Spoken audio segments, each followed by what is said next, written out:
প্রিয় দর্শক, আপনাদেরকে বন্যা পরিস্থিতির আপডেট আপনাদেরকে প্রতিনিয়তই আমরা বাংলা ভিউ সরাসরি সম্প্রচারে আপনাদেরকে জানানোর চেষ্টা করছি। এবং এই মুহূর্তে আমরা অবস্থান করছি সিলেটের সুরমা নদীর পারে চাঁদনীঘাটের ব্রিজ সংলগ্ন এলাকায় আমরা অবস্থান করছি। এবং আপনাদেরকে যদি একটু জানিয়ে রাখি, সিলেটের বন্যা পরিস্থিতি ক্রমেই অবনতির দিকে যাচ্ছে এবং এই পরিস্থিতি যতই যাচ্ছে ততই কিন্তু সিলেটের পরিস্থিতি ভয়াবহ আকার ধারণ করছে। এবং এটি কিন্তু সিলেটবাসীর জন্য খুবই একটি দুঃসংবাদ যে সময় বাড়ার সঙ্গে সঙ্গেই কিন্তু সিলেটের যে বন্যা পরিস্থিতির যে সেটি খুবই ভয়াবহ রূপ ধারণ করছে। এবং এই মুহূর্তে সুরমা নদীর দুই পারের পানি এবং সুরমা নদীর পানি একাকার হয়ে গেছে। বোঝার উপায় নেই যে এটি সুরমা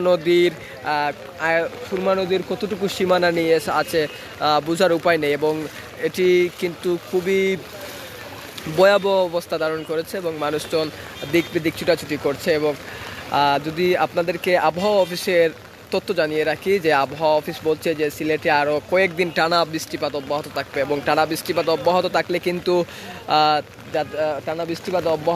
থাকলে কিন্তু বন্যা পরিস্থিতি আরও কিন্তু ভয়াবহ আকার ধারণ করতে পারে। এবং আপনাদেরকে যদি আরেকটা বিষয়ে জানিয়ে রাখি, যে আবহাওয়া অধিদপ্তর বলছে যে যদি এরকমভাবে টানা বৃষ্টিপাত অব্যাহত থাকে তাহলে এখনকার যে পরিস্থিতি সেটি থেকে আরও মারাত্মক এবং ভয়াবহ তীব্র থেকে তীব্রতর হতে পারে। এবং আপনাদেরকে যদি আরেকটা বিষয় বলে রাখি, যে সিলেটের বিদ্যুৎ বিপর্যয়ের যে খবর বলা হচ্ছে সেটি ইতিমধ্যেই কিন্তু বিদ্যুৎ বিপর্যয়ের যে সংখ্যা এটি কিন্তু সিলেটবাসী উদ্বিগ্ন হয়ে পড়েছেন। এবং ফায়ার সার্ভিস এবং সিভিল ডিফেন্স এবং সিলেট সিটি কর্পোরেশন সেনাবাহিনীর একটি টিম কিন্তু ইতিমধ্যেই তারা উদ্ধার যে বিদ্যুৎ উপকেন্দ্র যেটি রয়েছে কুমারগাঁও সেটিতে কিন্তু তারা কাজ করছেন। এবং তারা কোনোভাবেই যাতে বিদ্যুতের যে কন্ট্রোল রুম সেই কন্ট্রোল রুমে যাতে পানি প্রবেশ না করে সেজন্য তারা কিন্তু চেষ্টা চালিয়ে যাচ্ছেন। এবং অপরদিকে সিলেটের সবকটি নদ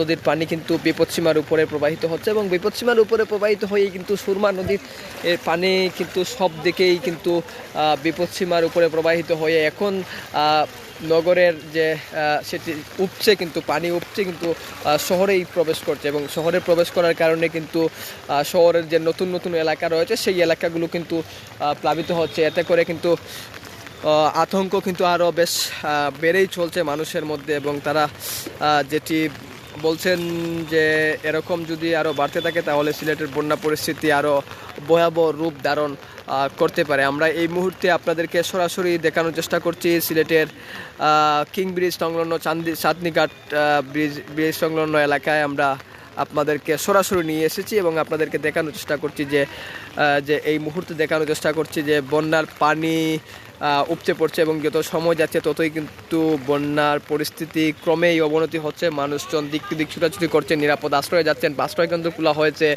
সেনাবাহিনী উদ্ধার তৎপরতা শুরু করেছে। এবং সব মিলিয়ে কিন্তু সিলেটের যে একটি মানবিক বিপর্যয় নেমে এসেছে সেটিতে কিন্তু চেষ্টা করা হচ্ছে যাতে মানুষজনকে নিরাপদে সরিয়ে নেওয়া যায় এবং যারা ইতিমধ্যেই বিপর্যস্ত হয়ে পড়েছেন তাদেরকেও যাতে সব কিছু ঠিকঠাক যাতে থাকে এবং সেই সব ব্যবস্থাই কিন্তু ইতিমধ্যেই প্রশাসনের পক্ষ থেকে করা হচ্ছে। এবং রাজনৈতিক সামাজিক সাংস্কৃতিক সংগঠনের পক্ষ থেকে ইতিমধ্যে শুকনো খাবার এবং প্রয়োজনীয় যে স্বাস্থ্য সুরক্ষার যেগুলো বিতরণ করার উদ্যোগ নেওয়া হয়েছে। এবং একটু আগেই কিন্তু সিলেটের জেলা প্রশাসক এবং সিলেট সিটি কর্পোরেশনের মেয়র আরিফুল হক চৌধুরী তিনি বিদ্যুৎ উপকেন্দ্র পরিদর্শন করেছেন এবং সেখানে বিদ্যুতের যে কন্ট্রোল রুম রয়েছে সেই কন্ট্রোল রুমে যাতে পানি প্রবেশ করতে না পারে সেই জন্যও কিন্তু তিনি সেনাবাহিনীর একটি টিমকে সম্পৃক্ত করেছেন, জেলা প্রশাসনের টিমকে সম্পৃক্ত করেছেন এবং তারা কাজ চালিয়ে যাচ্ছেন। এবং বন্যার যে ভয়াবহতা রূপ নিচ্ছে সেটি কিন্তু জেলা প্রশাসন এবং সব বিষয়ে কিন্তু ব্যবস্থা করা হচ্ছে। এবং আপনাদেরকে যদি আরেকটা বিষয় জানিয়ে রাখি, ইতিমধ্যেই কিন্তু সিলেটের যে অনুষ্ঠিত